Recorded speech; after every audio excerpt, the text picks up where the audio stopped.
पृथ्वीराज की पुत्री बेला का विवाह किस प्रकार महोबे के राजा परमाल के पुत्र ब्रह्मानंद के साथ संपन्न हुआ, यह संपूर्ण आख्यान आपके समक्ष प्रस्तुत करने जा रहे हैं। तो दोस्तों चलिए जानते हैं कि किस प्रकार ब्रह्मानंद का विवाह पृथ्वीराज चौहान की पुत्री बेला के साथ संपन्न हुआ। दिल्लीपति पृथ्वीराज चौहान की पुत्री बेला के यौवन का जब सखियों ने एहसास दिलाया तो माता अगमा ने पति पृथ्वीराज से वर ढूंढने का आग्रह किया। उस काल में क्षत्रियों के रीति रिवाज इतिहास की भारी गलतियां थीं। राजाओं में मिथ्याभिमान और झूठी शान दिखाने की प्रवृत्ति ज्यादा थी।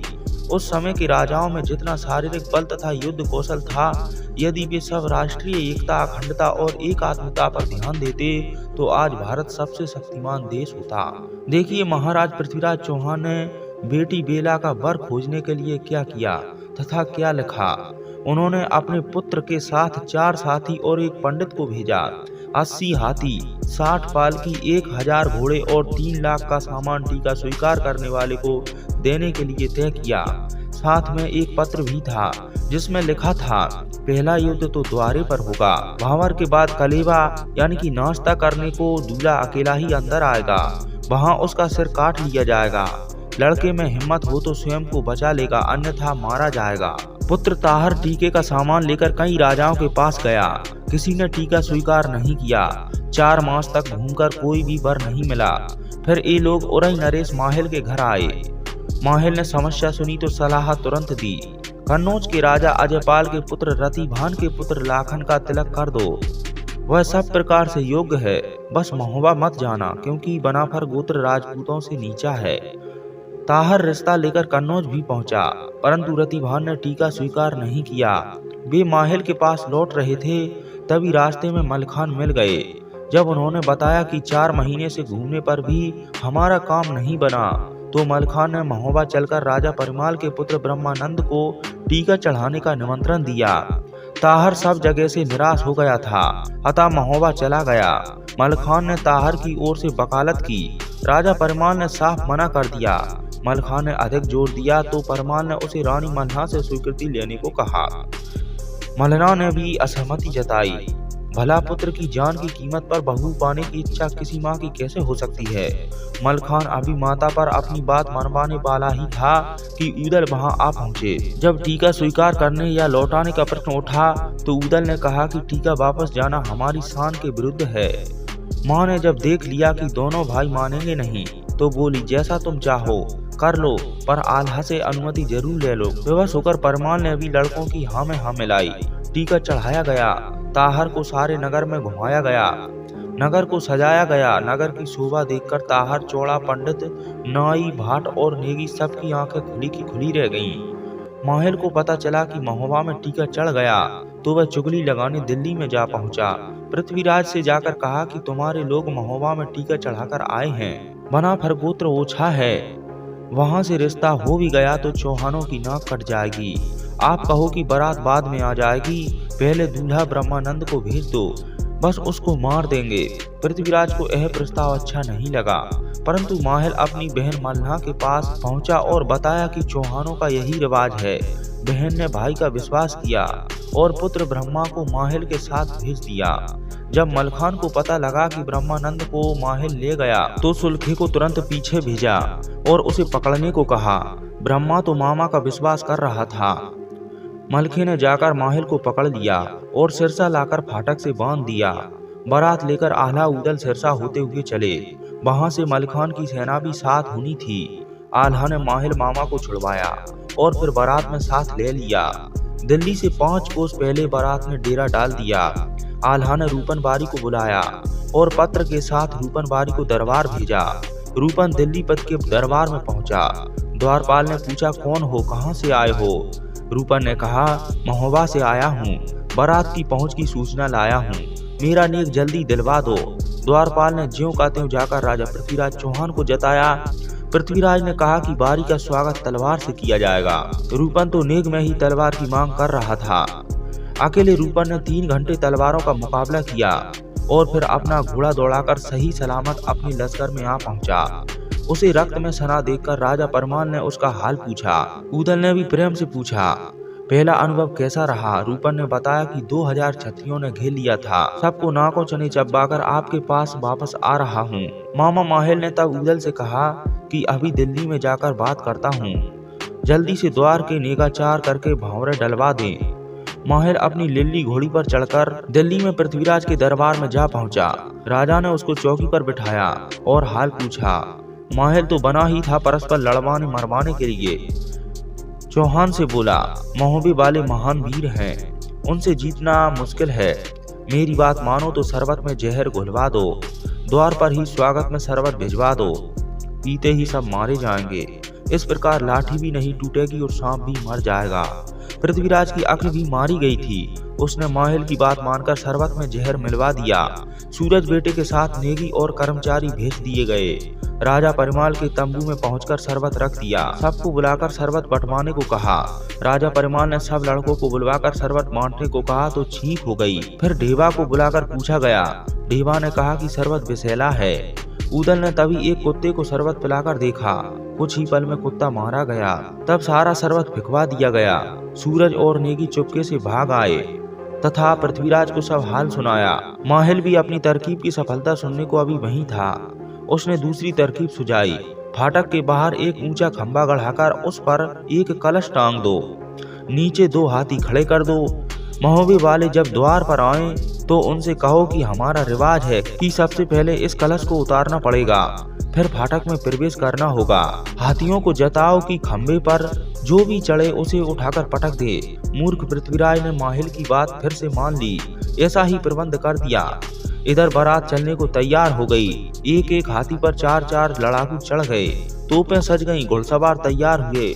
ब्रह्मानंद की पालकी के बाएं ऊदल और दाएं वीर मलिखान अपने अपने घोड़ों पर चढ़ गए। पीछे वाली पालकी में राजा परिमाल और साथ में आल्हा चले। द्वार पर पहुंचे तो द्वार पर 2 हाथी खड़े थे। लड़का पक्ष वालों को शर्त जताई गई, हाथी हराकर कलश उतारोगे तभी मंडप में प्रवेश होगा। पृथ्वीराज चौहान समझ रहे थे कि महोबे वालों की शान अब धूल में मिल जाएगी। बारात दरवाजे पर पहुंची। चौहान ने अपनी शर्त बता दी। मलखान ने हाथी का दांत पकड़ा और घुमाकर जमीन पर पटक दिया। दूसरे हाथी की सूंड पकड़कर ऊदल ने हाथी को घुमाकर दूर फेंक दिया। पृथ्वीराज ने दांतों तले अंगुली दबा ली। फिर बारात के मंडप में प्रवेश करने से पूर्व ब्रह्मानंद की चौकी सजाई गई। पंडित ने वेदी बुलाकर पूजा का काम शुरू कर दिया। महिलाएं मंगलाचार गाने लगीं। फाटक पर कलश उतारने के लिए जग ने खंबे पर चढ़ने लगा। पृथ्वीराज के पुत्र ताहर ने कमलापति को आदेश दिया। कमलापति ताहर से भिड़ गया। जगनिक और कमलापति दोनों परस्पर भिड़ गए। 3 बार जगनिक चोट बचा गए। जब जगनिक ने तलवार मारी तो कमलापति की ढाल कट गई। चांदी के फूल भी गिर गए। पेट पर घाव लगा और कमलापति धराशायी हो गए। ताहर ने फिर रहीमल सहीमल को भेजा। तब ऊदल ने मन्ना गुजर को बुलवाया। ढेवा भैया को भी इशारा कर दिया। दोनों ओर से तलवारें खटखट चलने लगी। रहीमल सहीमल भाग गए। तब ताहर ने तोपों की बत्ती लगवा दी। पृथ्वीराज के 7 बेटे ताहर, गोपी, सूरज, चंदन, सदन, मदन और पारत भी तलवार चलाने लगे। दोनों ओर के जवान कट कट कर गिरने लगे। तब तक ऊदल खंबे पर चढ़ गए और कलश को उतार लिया। अब तो शर्त पूरी हो गई। मंडप में महोबे वाले प्रवेश कर गए। माहेल मामा फिर चुगली करने के लिए पृथ्वीराज चौहान के पास पहुंचा और बोला, महोबे वालों से कहो कि समझौता पहले करना होगा, फिर ब्याह करना होगा। ऊदल ने राजा परिमाल से जाकर कहा। परिमाल राय पालकी पर सवार होकर आए। समझौता का अर्थ है समधियों का मिलन। समधि अर्थात वर के पिता और कन्या के पिता की भेंट है समधौरा। पृथ्वीराज के मुकाबले राजा परिमाल बूढ़े थे, शस्त्र भी त्याग चुके थे, इसलिए उन्होंने ऊदल से कहा कि कोई धोखा न हो जाए। ऊदल और मलखान ने तब आल्हा से कहा कि समधौरा आप करें, क्योंकि बड़ा कोई भी पिता समान ही होता है।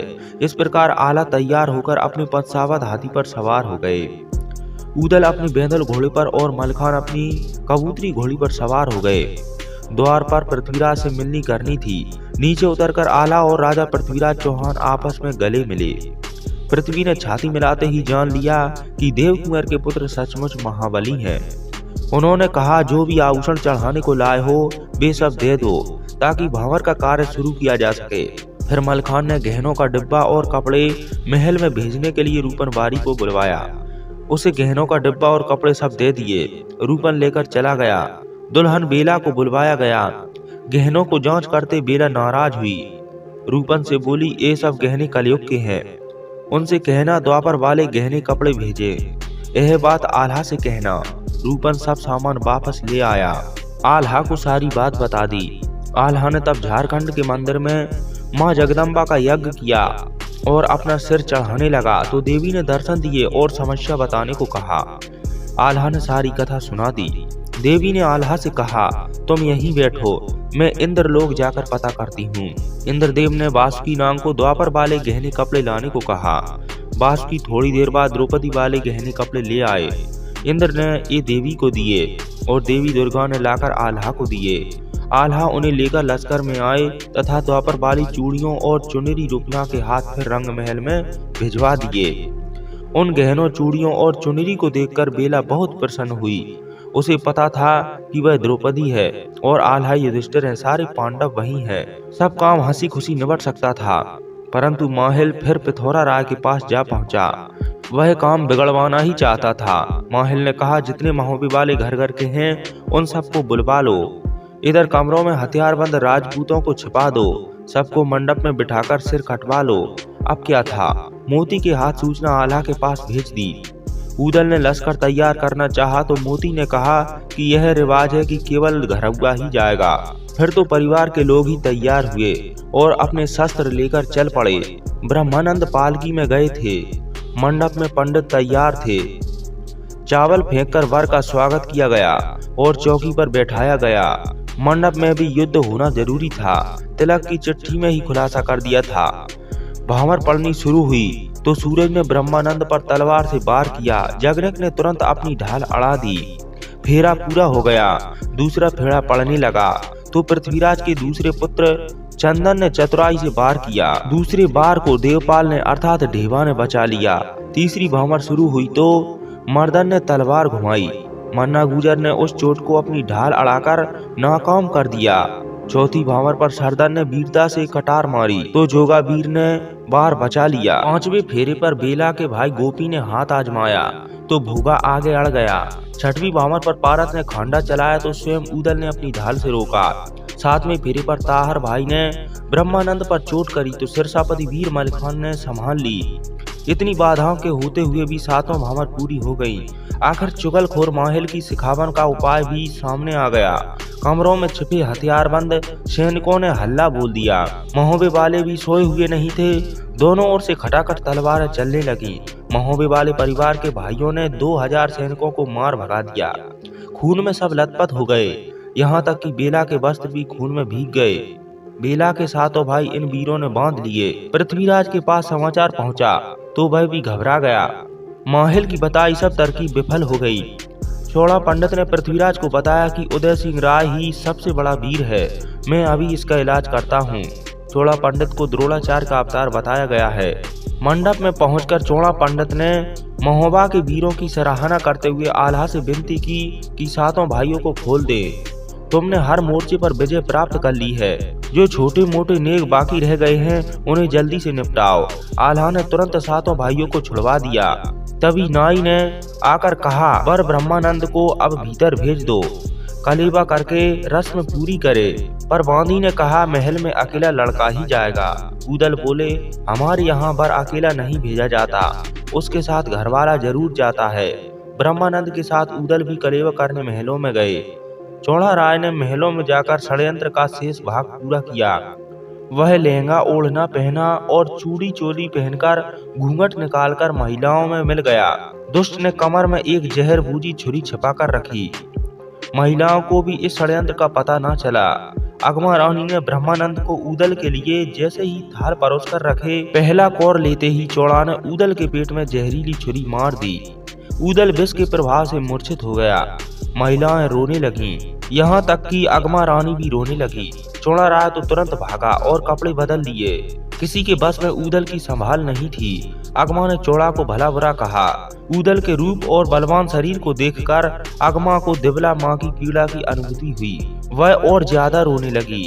बेला ने माँ से रोने का कारण पूछा। माता अगमा ने चौड़ा पंडित की करतूत बयान की। बेला ने तब ऊदल की छुरी के घाव पर अपनी अंगुली का खून गिराया तो घाव ठीक हो गया। फिर तो ब्रह्मानंद और ऊदल दोनों अपने लश्कर में लौट गए। राजा परमाल ने कहा कि अब जल्दी से महोबा लौटने की तैयारी करो। रूपन को भेजकर पृथ्वीराज को संदेश भेजा कि तुरंत विदा करने का प्रबंध करे। पृथ्वीराज ने कहा, हमारे यहाँ गौने को ही कन्या विदा की जाती हैं।